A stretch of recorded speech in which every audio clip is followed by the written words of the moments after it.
बिस्मिल्लाहिर्रहमानिर्रहीम। अस्सलाम वालेकुम नाजरीन, आप यूट्यूब चैनल देख रहे हैं। मैं इमरान खान हूँ। नाजरीन, पाकिस्तान की हुकूमत ने खास तौर पे वफाकी वुज़रा ने हमें एक धोखा दिया था और बार बार ये प्रोपेगेंडा किया था कि हमास खुद से ये कह रही है कि वो गैर मुसल्लह होना चाहते हैं, या कम से कम वो ये कहते रहे, बार बार कहते रहे कि हमास ने इस बात से इत्तफाक किया है।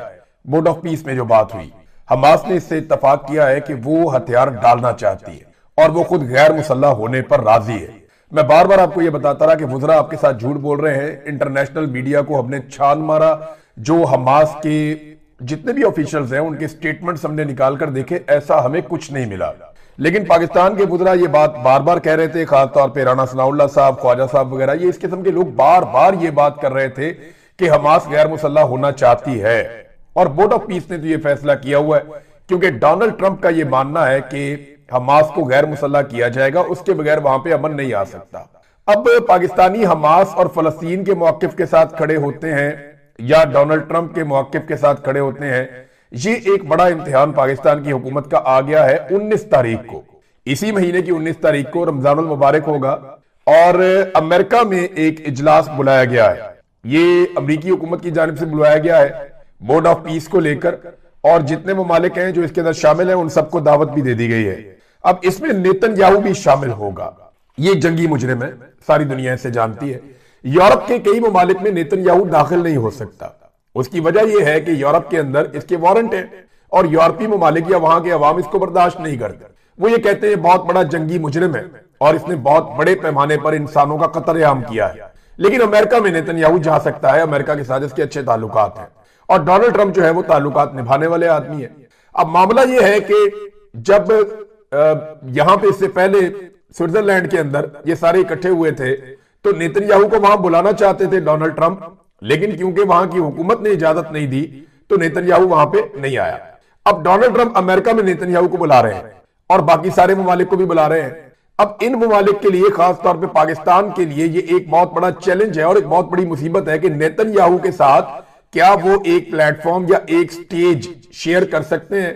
ये बहुत बड़ी मुसीबत पड़ गई है। लेकिन शहबाज शरीफ ने तो पहले ही फैसला कर लिया कि उसने अमेरिका जाना है 19 तारीख को। लिहाजा ऐसा लगता है कि नेतन्याहू के साथ एक स्टेज को शेयर करना ये शहबाज शरीफ के लिए कोई मसला नहीं है। हाँ, जो यूरोपीय हुक्मरान है उनके लिए मसला है। बहुत सारे दुनिया के ममालिक जो गैर मुस्लिम है उनके हुक्मरानों के लिए यह मसला है कि वो नेतन्याहू के साथ स्टेज शेयर नहीं करना चाहते। वजह यह है कि जनाब ये आदमी बहुत बड़ा कत्लेआम किया हुआ है इसने इंसानों का, लिहाजा हम इसके साथ नहीं खड़े होते। लेकिन शहबाज शरीफ साहब ऐसा लगता है कि जाएंगे। अब इस किस्म की खबरें तो आ रही हैं पाकिस्तान से।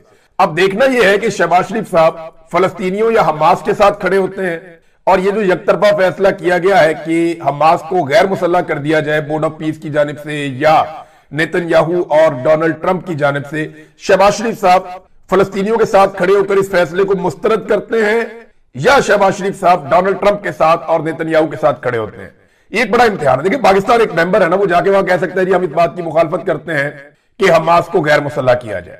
ये पाकिस्तान कह सकता है कि हम इस बात की मुखालफत करते हैं कि मजलूम है वो, आप उनको गैर मुसल्लह ना करें। ये पाकिस्तान कह सकते हैं। पाकिस्तान की जो सरकारी मौक़िफ़ है उसमें हमास को पाकिस्तान ने आज तक दहशतगर्द तंजीम नहीं कहा। पाकिस्तान ने आज तक बतौर रियासत हमास के बारे में कोई ऐसी बात नहीं की जो ये बताया कि जनाब हम गैर मुसल्लह करना चाहते हैं, ये दहशतगर्द तंजीम है या हम इसके खिलाफ हैं।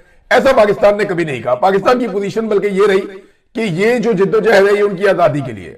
लेकिन अब शहबाज शरीफ साहब के लिए बड़ा इम्तिहान है, इसके ऊपर सबकी नजर रहेगी कि बोर्ड ऑफ पीस में ये किस किस्म की अप्रोच लेकर जाते हैं और वहां जाकर क्या करते हैं। बहरहाल जो क़यादत है हमास की, उन्होंने एक दफा फिर क्लियर कर दिया और पाकिस्तानी जो वुज़रा है या हुकूमत है उनके बयानात की उन्होंने नफी की है। उन्होंने कहा जी बिल्कुल हम गैर मुसल्लह नहीं होना चाहते, किसी सूरत हम गैर मुसल्लह नहीं होंगे।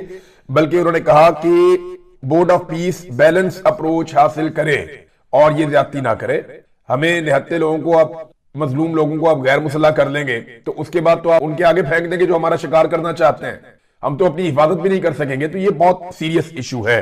तो इस पे उन्होंने आवाज उठाई और साथ जो टॉप लीडरशिप है हमास की, उन्होंने अभी अखबारात के अंदर भी ये छप गई चीज बैनुल अक़वामी सतह पे कि उन्होंने तरदीद कर दी उस बात की जिसका दावा कर रहे थे पाकिस्तान के वुज़रा।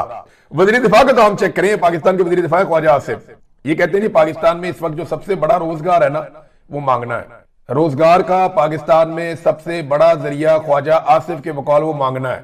यानी पाकिस्तान में फौज के अंदर लगभग कोई 7-7.5 लाख नौजवान काम करते हैं, बड़ी उम्र के भी हैं। पुलिस के अंदर लाखों लोग काम करते हैं, ब्यूरोक्रेसी के अंदर लाखों लोग काम करते हैं बहुत बड़े पैमाने पर, महकमा तालीम के अंदर बेशुमार। लेकिन वो कह रहे हैं जी सबसे ज्यादा बड़ा रोजगार पाकिस्तान में जो है वो मांगने का है। यानी गदागरी जो है, मांगना, वो सबसे बेहतरीन रोजगार है। इसके अंदर ठेकेदार भी मौजूद हैं और बाकायदा पाकिस्तान का वजीर दिफा देखें दुनिया को किस किस्म का पैगाम दे रहा है पाकिस्तान के बारे में कि जनाब हम तो मांगने में एक्सपर्ट हैं, हमारे यहाँ पे तो रोजगार सबसे बेहतरीन जो है वो मांगने वाला है।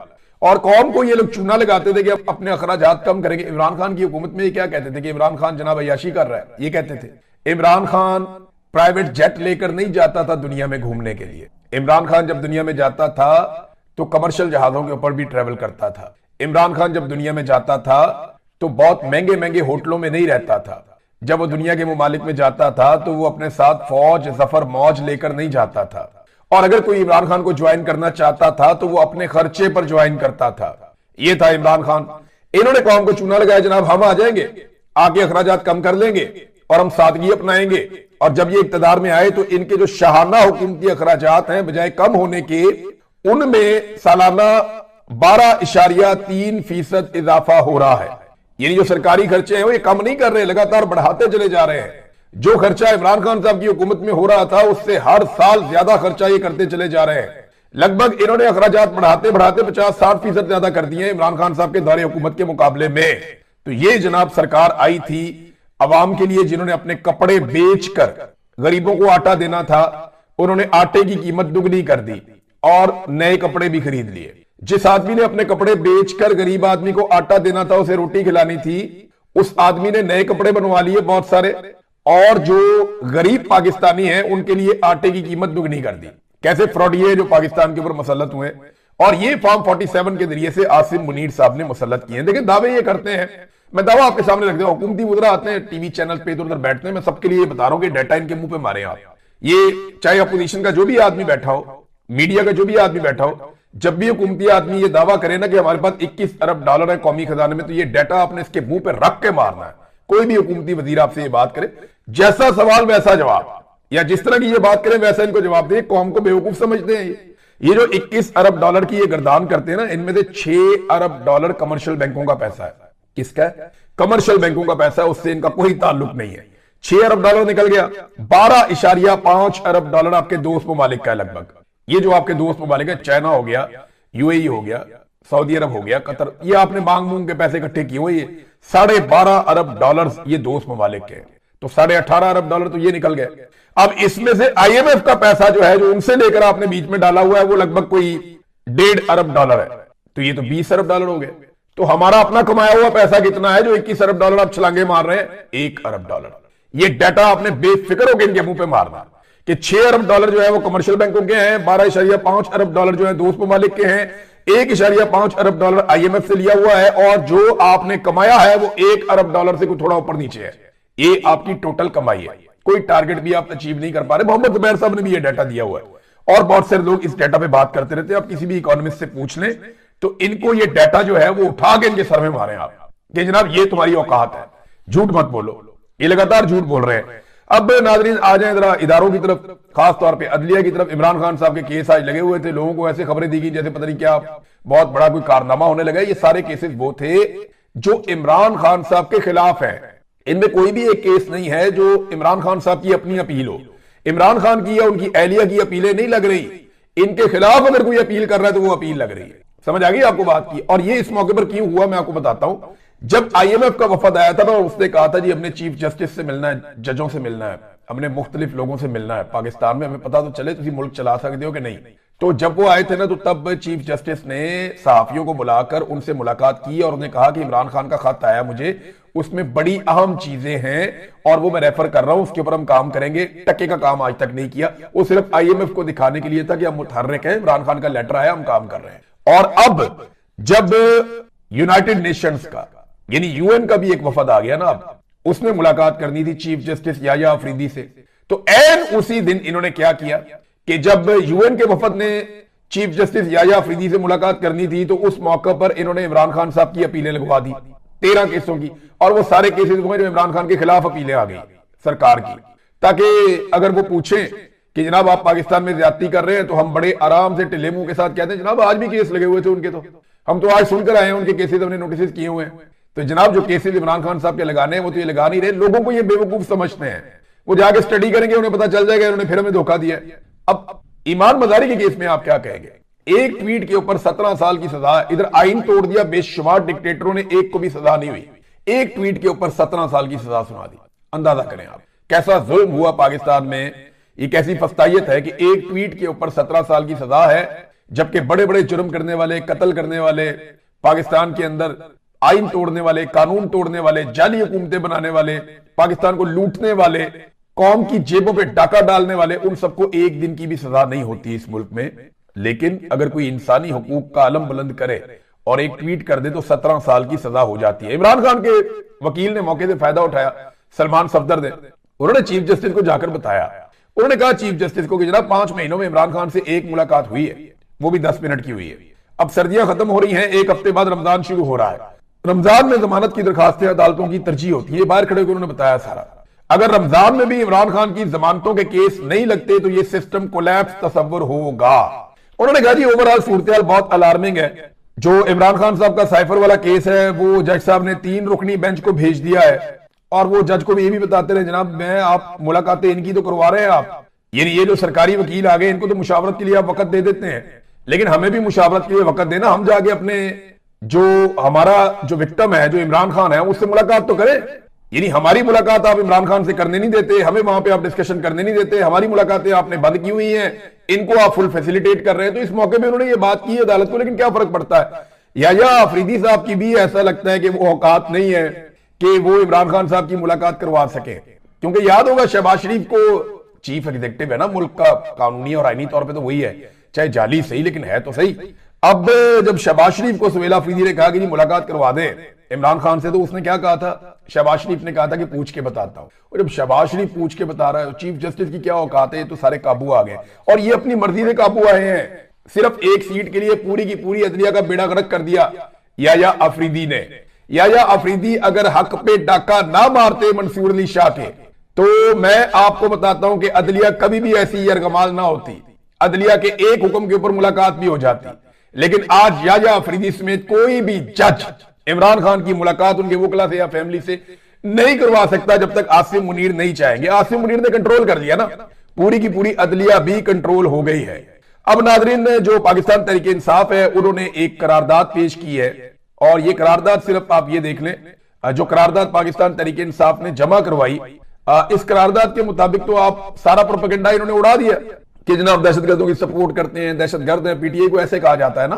तो इन्होंने खुदकुश हमले के खिलाफ शदीद अल्फाज में मुजम्मत की एक करारदाद जमा कराई, जिसमें मासूम नमाजी और दर्जनों अफराद जख्मी हुए और शहीद हुए, बहुत बड़ी तादाद में 33 लोग नाज़रीन अब तक शहीद हो चुके हैं। उन्होंने कहा जी इस साने में मुलव्विस खुदकुश हमला आवर, सहूलतकारों, मनसूबा साजों और सरप्रस्त अनासर को बेनकाब करके कानून के कटहरे में लाया जाए, और साथ ही उन्होंने कहा जी इनकी फंडिंग और सोशल मीडिया प्रोपेगेंडा, ये सारी चीजें जो हैं वो बंद करवाई जाए, बिला इम्तियाज कार्रवाई की जाए, इबादत गाहों की जो सिक्योरिटी है उसको पहले से ज्यादा बेहतर किया जाए, तिब्बी इमदाद फौरी तौर पर फराहम की जाए, मुनासिब माली इमदाद भी दी जाए, और दहशतगर्दी के खिलाफ कौमी सतह पर मौसर हिकमत अमली मुरतब करके इस पर अमल दरामद यकीनी बनाया जाए। और साथ ही ये नहीं, ये करारदाद पाकिस्तान तहरीके इंसाफ जमा करवा रही है। तो कहते हैं तहरीके इंसाफ दहशतगर्द है या दहशतगर्दों के साथ है, वो तो कहते हैं ये दहशतगर्दी वापस आई है, इसके पीछे पीटीआई है। यानी इससे बदनसीबी ज्यादा पाकिस्तान की और क्या हो सकती है कि आज एक ऐसी जाली हुकूमत पाकिस्तान में बैठी है जो हर चीज को उठा करना कौम को तकसीम करने की कोशिश करती है कि ये भी इन पे डालो, ये भी इन पे डालो, ये भी इन पे डालो। और भाई कौम को तकसीम नहीं करना, कौम को इकट्ठा करना, लेकिन ये लगातार ज्यादती कर रहे हैं। नवाज शरीफ साहब को देखें ना आप, नवाज शरीफ साहब ने 12/6/2025 को एक ट्वीट किया, यानी ये पिछले साल की बात है, इंडिया में एक तैयारा गिर गया। इंडिया में एक तैयारा गिरा जिसके अंदर एयर इंडिया का तैयारा था, बहुत सारे लोग उसमें मारे गए। तो नवाज शरीफ ने ट्वीट किया था, मोदी और भारत से ताजियत भी की थी और तकलीफ का इजहार भी किया था। ये इंडिया में तैयारा गिरने पे नवाज शरीफ साहब का ट्वीट है। लेकिन आप देखें कि नवाज शरीफ ने एक भी स्टेटमेंट जारी नहीं किया अभी तक जो सानिया इस्लामाबाद में हुआ। अब बताएं ना, पाकिस्तान तहरीके इंसाफ तो दहशतगर्दों के खिलाफ आवाज उठा रही है, दहशतगर्दी के वाकये के खिलाफ एहतजाज कर रही है, उनके लोग रोजाना इसको डिस्कस कर रहे हैं, लेकिन जो साबिक वजीर आजम, जिसके दिल में बड़ा दर्द रहता है कौम का, नवाज शरीफ, जिसके बारे में बड़े जनाब दावे किए जाते हैं बुलंदो भांग, जिसकी पार्टी को इक्तदार दिया गया, जिसके भाई को वजीर आजम और बेटी को वजीर आला बनाया गया, उसके मुंह से एक लफ्ज नहीं निकला और ना उसने कोई ट्वीट किया। हाँ, इंडिया में तैयारा गिर जाए तो जनाब का ट्वीट आ जाता है, लेकिन पाकिस्तान के अंदर बिल्कुल खामोशी है। और ये जो खुद कुछ धमाका हुआ, इसका मलबा डाल दिया एसएचओ पे। वो बेचारा छोटा सा एसएचओ है, अशफाक वड़ाइच, उसके ऊपर पकड़ के डाल दिया, शहजाद टाउन का एसएचओ है। उसने क्या किया है भाई? सारा दिन तो बेचारा पीटीआई के पीछे भागता रहता है, कभी इसको इधर भगाते हैं, कभी उधर भगाते हैं, कभी ये रैली रोक, कभी इसको पकड़, कभी इसको पकड़, ये इधर ना आ जाए, वो उधर ना चला जाए, सारा दिन उससे पीटीआई को मार पड़वाते रहते हैं। और बाद में जनाब उठा के इसका मलबा उस पर डाल दिया। कोई बड़ा ऑफिसर इसके नरगे में नहीं आया भाई। आईजी इस्लामाबाद कहां है, उसकी जिम्मेदारी क्या है? डीआईजी कहां है, उसकी जिम्मेदारी कहां है? बाकी जो सिक्योरिटी के रिस्पॉन्सिबल लोग हैं, उनकी जिम्मेदारी कहां है? जो इंटेलिजेंस एजेंसियां हैं, जो यहां पे इतने सेक्टर कमांडर्स बैठे हुए, इतने इतने बड़े बजट है, उनकी जिम्मेदारियां कहां है? वो सारे तो पीटीआई के पीछे लगे हुए हैं। तो काम किसने करना है? तो नाजरीन, ये जो मामला है, इसने एक एसएचओ के ऊपर डाल के इन्होंने गोगलुओं से मट्टी झाड़ी है और कुछ नहीं किया, और हमेशा यही करते रहे हैं। नाजरीन, खबरें और भी हैं, लेकिन एक खबर मैं आपको अभी, एक तो इमरान खान साहब के बेटे को वीजा नहीं दिया गया। उनके बेटों को उन्होंने वीजे अप्लाई किए थे पाकिस्तान के, उन्हें वीजे जारी नहीं किए जा रहे, और कहा जा रहा है तकनीकी वजूहात हैं जिनकी बिना पर हम वीजे नहीं दे रहे। पता नहीं पाकिस्तान का वीजा अमेरिका के वीजे से भी मुश्किल हो गया। ये तो 1 मिनट में वीजा मिल जाता है। रोजाना हजारों पाकिस्तानी जो दूसरा पासपोर्ट रखते हैं वो भी वीजा ले लेते हैं। बेशुमार गैर मुल्की बड़े आराम से पाकिस्तान का वीजा ले लेते हैं। लेकिन यहां जो है, वो कोई भी ब्रिटिश आदमी ऐसे ही वीजा अप्लाई करे, फौरन वीजा लग जाता है। लेकिन क्योंकि इमरान खान के बेटे हैं तो उन्हें वीजा दिया नहीं जा रहा, क्योंकि अभी आसिम मुनीर साहब नहीं चाहते कि इमरान खान साहब का कोई स्टेटमेंट बाहर आए। दूसरा नाज़रीन, रमजानुल मुबारक शुरू होने में 1 हफ्ता बाकी है, और इस 1 हफ्ता पहले ही पाकिस्तान में महंगाई का एक तूफान आ गया। खौफनाक तरीके की महंगाई इस वक्त पाकिस्तान में बढ़ चुकी है, और हर खाने पीने की चीज के ऊपर दुनिया में कीमतें कम हो रही है कि रमजान आ रहा है। जहां जहां पे मुसलमान रहते हैं, वहां पे मुसलमानों को फैसिलिटेट किया जा रहा है पूरी दुनिया में कि रमजान मुबारक आ रहा है, इनके लिए गुंजाइश निकालनी है। लेकिन पाकिस्तान में मुसलमानों के लिए, मुसलमानों का मुल्क है, तो पाकिस्तान के अंदर एक अजीब सूरत हाल है कि रमजान आने से पहले एकदम माफिया सरगर्म हो गया और हर चीज की कीमत बढ़ती चली जा रही है। अब होगा ये कि रमजान से बिल्कुल 1-2 दिन पहले ये माफिया इतना सरगर्म हो जाएगा कि ये चीजों को डबल पे ले जाएगा। फिर थोड़ा सा कम करके हुकूमत कहेगी देखा जी हमने रिलीफ दे दिया। ये इनका तरीका